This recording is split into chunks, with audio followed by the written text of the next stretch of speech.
Welcome to Dashboard Jesus, the podcast where faith meets the fast lane. Whether you're cruising through calm or navigating life's hairpin turns, we're here to help keep your eyes on the road and your heart grounded in God's Word. So buckle up. It's time to ride with a biblical perspective on the journey of life. Here's your host, Peter Heck. Contrary to what may be public assumption, I'm not one of those that loves to poke fun at the WNBA. If people enjoy the WNBA, then by all means, watch the WNBA. I don't get into the mockery of the league. I think that some of the stuff that goes on there is a little bizarre, but I don't pay attention because it's not my thing. That said, it became my thing, or at least it swerved into my lane and it swerved into your lane recently when one of their stars, and again, I am just assuming because I've seen her called a star that she is a star of the league. The name is Brianna Turner. She got really worked into a lather because the league was supposedly, and now apparently the league is having second thoughts about having their players wear a patch celebrating the 250th birthday of the United States of America. This is, and Brianna Turner goes online. The reason this swerved into my lane is I just did a thing. I just wrote a piece. I just talked about our inability today to express gratitude towards anything in our culture because everything has to be politicized, everything has to be tribalized, everybody has to be lamenting all of the problems and all of the ills, and there's no room for Thanksgiving and there's no room for gratitude. There's none of that, and that is a very, very dangerous place to be, biblically speaking. People are commanded, Christians are commanded to give thanksgiving in some of the worst situations imaginable, whether they're living in Babylon, whether they're living under the iron fist of Rome, whether they're living and being thrown into a lion's den. That may be a bit of an exaggeration, but yes, we are to give thanksgiving to God, to be thankful for his blessings. But we can't do that anymore because if we rejoice or express gratitude in any way, well, that automatically becomes our stamp of approval on anything and everything that the current leadership is doing, and we don't want to be seen in such a light. And whereas Donald Trump is the leader right now, Donald Trump hasn't always been the leader. It was Joe Biden for 4 years. And the inability of many to give thanks and to show gratitude for things was neutered. Because if we do that, then that seems like we're giving Joe Biden credit. It's a dangerous place, and it's a sign, it's a hallmark of political idolatry. This is what Turner said on social media, quote, "Whoever called for the WNBA All-Star uniforms to have the USA 250 patch should have thought that through, considering no WNBA players would have been free 250 years ago," which of course isn't true. First of all, there were free blacks 250 years ago, and there were obviously free whites 250 years ago in the colonies. So I don't know if she was just making an exaggeration, if she really thinks that, if she's unaware that there's white players in the league and that there were free blacks 250. I don't know. Maybe it's just hyperbole. The majority wouldn't even have their freedom 100 years ago. Regardless of whether or not this is intentionally hyperbolic, she is ignorant of history, I don't know. But let's just say that it was intentionally hyperbolic. She goes on and in other words, she was exaggerating for effect. She goes on later and says, "We are some of the most elite female athletes. 250 years ago, we would have been breeders or in the fields working all day. Be so serious right now." Alrighty. So I think we should be. I think we should be serious right now. If America's 250th anniversary cannot be celebrated because the nation did not immediately live up to its founding ideals, which, by the way, we can establish, I think everyone can establish, that the words of the Declaration of Independence, the founding principles and ideals of the country, That's precisely what was appealed to by the suffragettes. That's precisely what was appealed to by the civil rights activists. That's precisely what was appealed to by Abraham Lincoln and the abolitionists. All of the progress that has been made in making this a more perfect union has been done by appealing to the principles and the ideals that were embedded at the founding of this country. So if, in fact, we cannot celebrate, or we should not celebrate, the 250th anniversary of the birth of America because we instantly did not live up to those ideas, then what exactly are we celebrating when we acknowledge any social progress whatsoever? That's the question. Turner's objection, it rests on this peculiar assumption. That's the term that I'll use for it, a peculiar assumption that has really become increasingly common in modern America, and that is a nation should not be celebrated if it once failed to embody the very principles that eventually made progress possible. Think about the standard that's being applied, because this is insane. When you really think, and of course that's the heart of this, we don't think anymore as a people. America should not be celebrated because 250 women lack voting rights from the beginning. So we should not celebrate America's 250th birthday. Or America shouldn't celebrate 250 years because slavery existed in places at the beginning. Or America should not celebrate 250 years because equality was imperfectly realized at the beginning. Well, under that logic, if that's the logic that we apply, then why celebrate any of the things that Turner herself benefits from today? The WNBA exists. Why does it exist? Because generations of Americans expanded opportunities for women. Turner votes because generations of Americans expanded voting rights. She signs contracts. She earns a professional salary. She publicly criticizes political leaders. She enjoys legal protections that millions of women throughout history could scarcely have imagined. That's social progress. She has the freedom to condemn her country on a public platform because America protects freedoms that most of the world still to this day does not. I'm not telling you anything that you don't know. But this is what I meant when I wrote the column and when I said before that we are in a dangerous place where so many people believe that gratitude and celebration cannot happen anymore. And we shouldn't do that. Nearly every aspect of the world that Turner now inhabits is itself evidence of the very progress that she insists disqualifies America from celebration. That's not just irony. What it is ingratitude that is inflamed by entitlement and ignorance. Now, am I calling Breonna Turner, Am I calling Breonna Turner entitled and ignorant?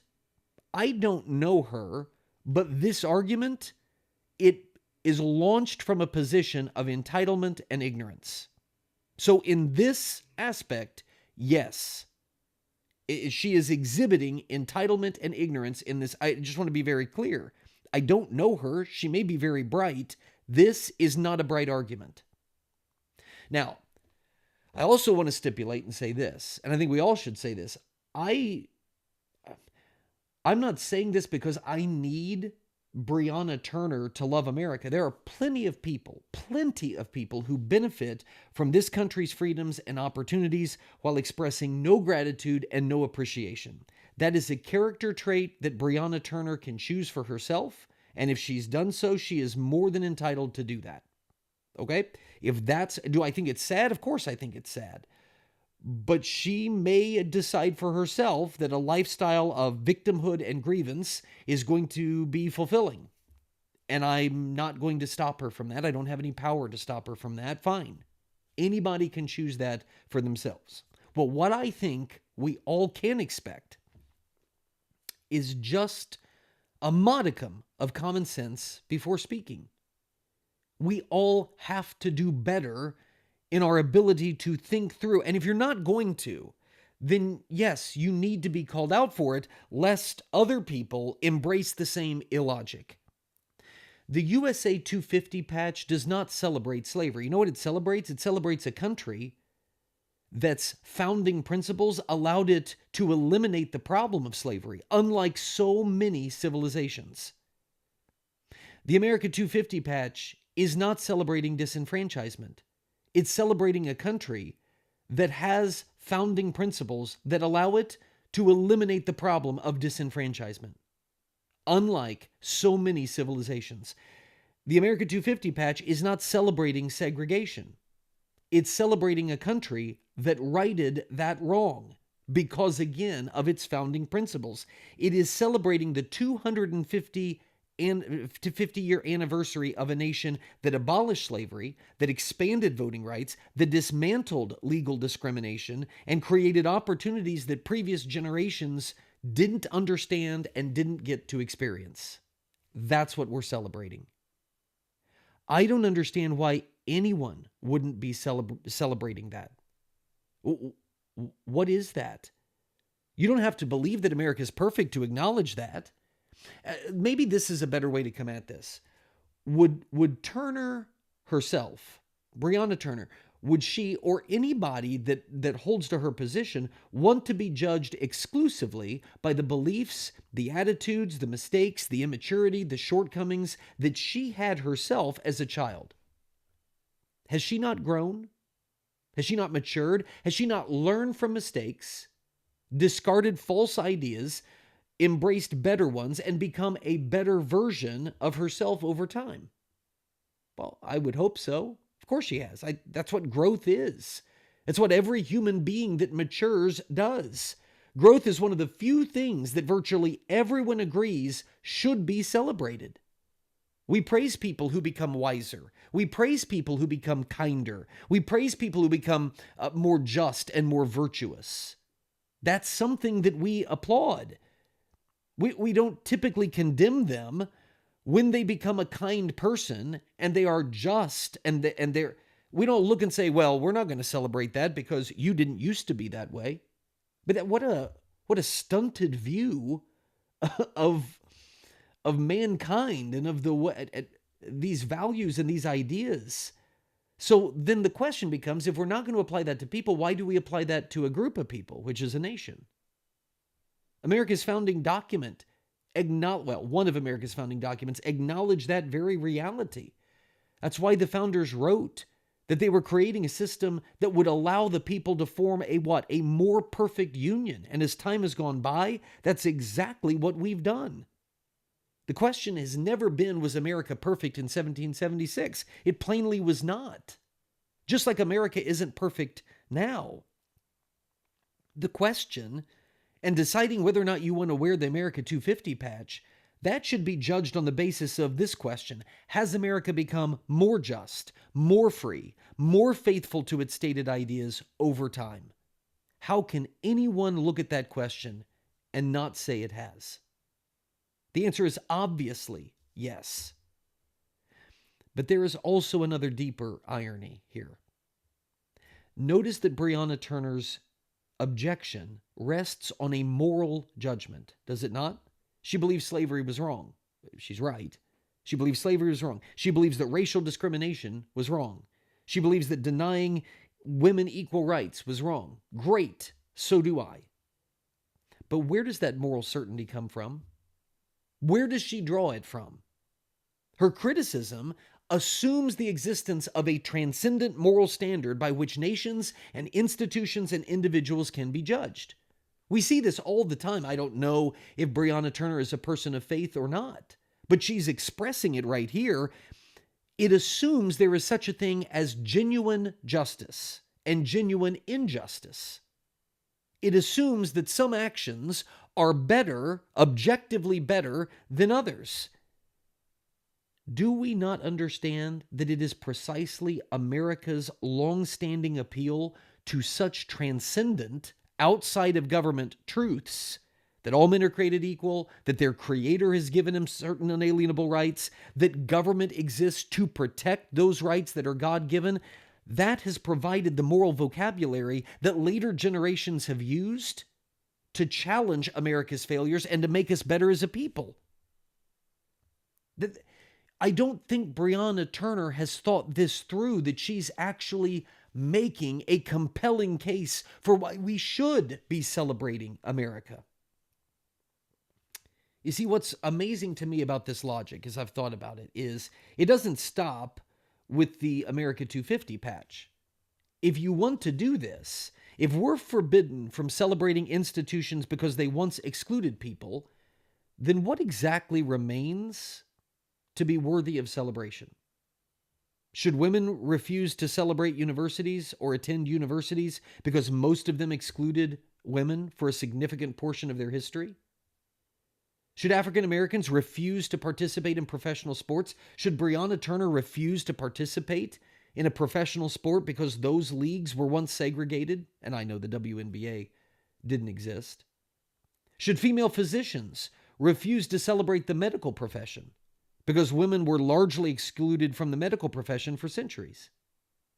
Should we stop celebrating scientific institutions because many breakthroughs occurred during periods when opportunities remained restricted for minorities and for women? At some point, this standard becomes self-defeating.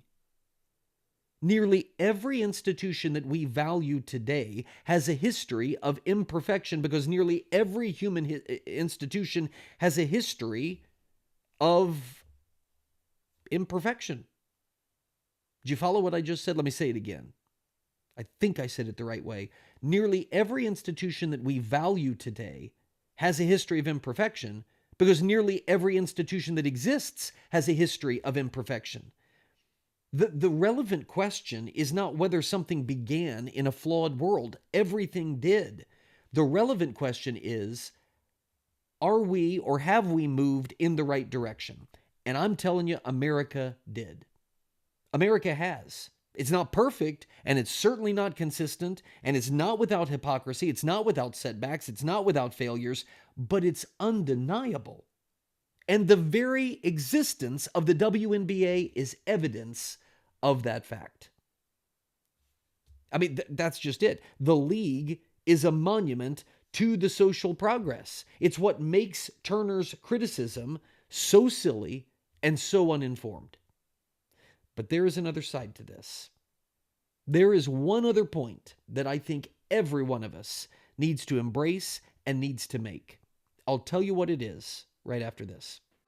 There are countless books telling Christians how to change the world, build influence, gain power, conquer the culture. But Rebellious is not one of those books. In it, Peter Heck makes a different case. We don't need a better plan. We need to obey the one Jesus gave us. Faithfulness, holiness, discipleship. Stop trying to hijack the world's cheap version of power. Start trusting God to work through lives fully surrendered to Him. Rebellious by Peter Heck.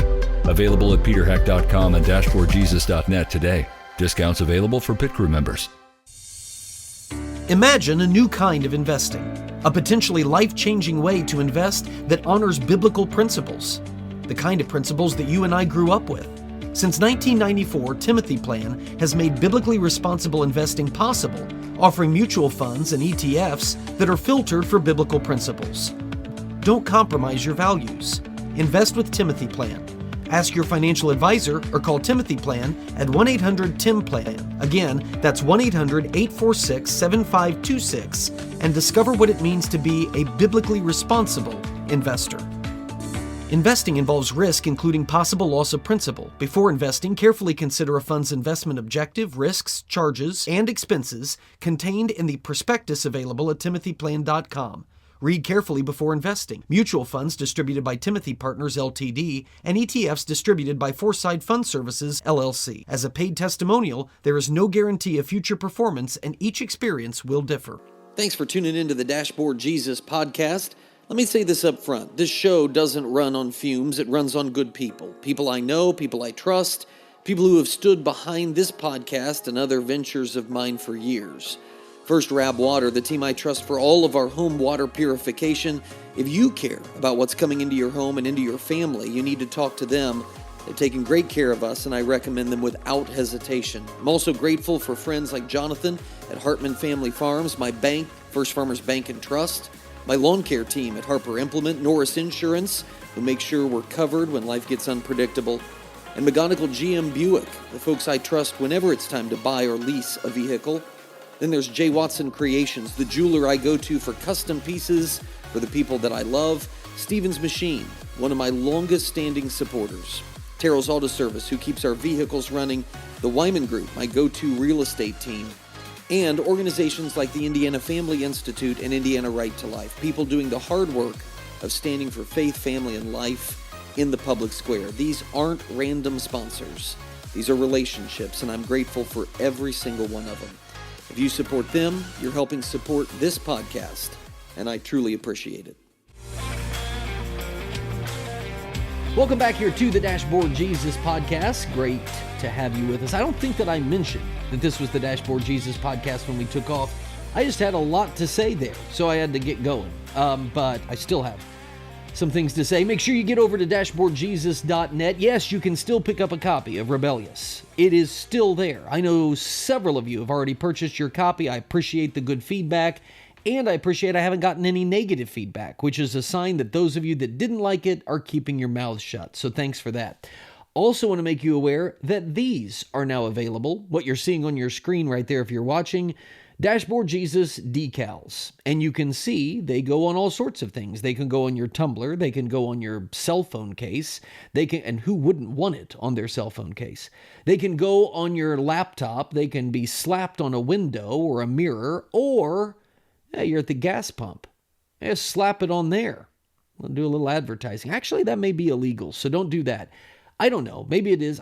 I assume it's private property, right? So don't do that. But anyway, yeah, you can get your... It doesn't make sense for us to sell these single stickers. Just like the profit, I mean, to put it in a mail and the postage, it's worth more than... So we're selling them in groups of 5. That's the way to do it. So if you only want one, you're going to have to buy 5.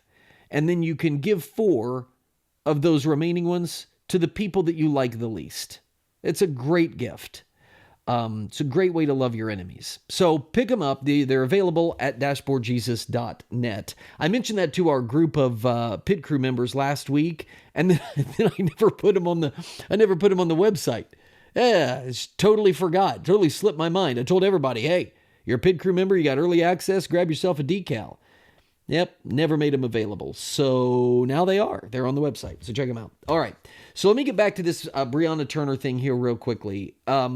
There's a couple things that I want to say. Let me say this one first, and then we'll close with what I think is the biggest thing.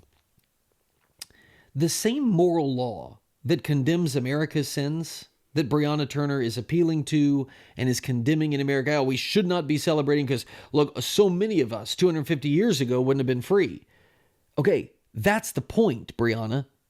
250 years ago, you might not have been free because of your race. And now you're making a professional salary, and you are signing professional contracts, and you are speaking out against social ills because of the progress that America has made. That's worth celebrating. That's why you wear the patch. Now, that said, that same moral law that condemns America's sins, that's what fueled America's reform. We've established that. But if the standard is that a nation may not be celebrated if its history includes one of injustice, then one question remains in my mind: what modern civilization escapes that? What modern civilization is worth celebrating? Which nation can point to 250 years of history untouched by slavery, by ethnic conflict, by discrimination, by conquest, by exclusion, by corruption, by injustice? Pick one. You certainly can't pick anybody in Europe, Britain, France. Okay, so let's go to the Far East. China? Give me a break. I mean, they still have slavery today. And ethnic slavery today. Maybe India. Japan? The nations of Europe. Or start going through the dictatorial regimes of Africa. Nations of the Middle East. Human history, and Breonna Turner, I assume, knows this, but anybody that sides with her in all of this needs to be reminded human history is not a museum of innocence that is interrupted by American failure. It is a history of brutally flawed people and brutally flawed societies imperfectly reaching towards higher ideals, hopefully. Many of them didn't even bother to do that. The remarkable thing about America is not that it possessed its sins, because no nation can make that claim whatsoever. The remarkable thing is that it, unlike so many other civilizations, embedded its founding vision with principles that repeatedly empowered the critics, empowered the reformers, empowered the abolitionists, empowered the suffragettes, empowered the civil rights leader, empowered ordinary citizens to do what? To demand that the nation become better than it was. That's what's remarkable about America. That is not a reason to reject celebrating its anniversary. It's the major reason to celebrate it. And I think the core heart of the issue, and this is what I was alluding to before the break, the core heart of the issue is that Breonna Turner doesn't get what's being celebrated. I think that's the problem. There's not a serious person that I know of that believes that 1776 was the culmination and the pinnacle of American ideals. The significance of 1776 is not that America immediately became everything that it claimed it would be. Nobody thinks that. The significance is that America articulated principles that generations would later use to challenge American failures. That's what's being celebrated.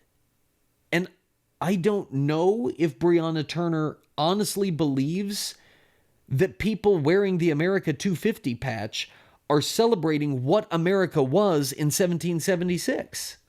Maybe she does believe that. But that's completely flawed and a complete misunderstanding of reality. America's failures don't invalidate celebration. Because if they do, then America's successes become impossible to explain. The story of America, I don't know how many other ways I can say this. It's not a nation that got everything right from the beginning. It's the story of a nation that repeatedly confronts its own failures, and it confronts those failures with its own ideals.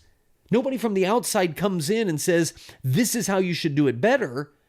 No, we're pointing to our own principles, saying this is what we should have done. And the progress has been real, and it's been amazing.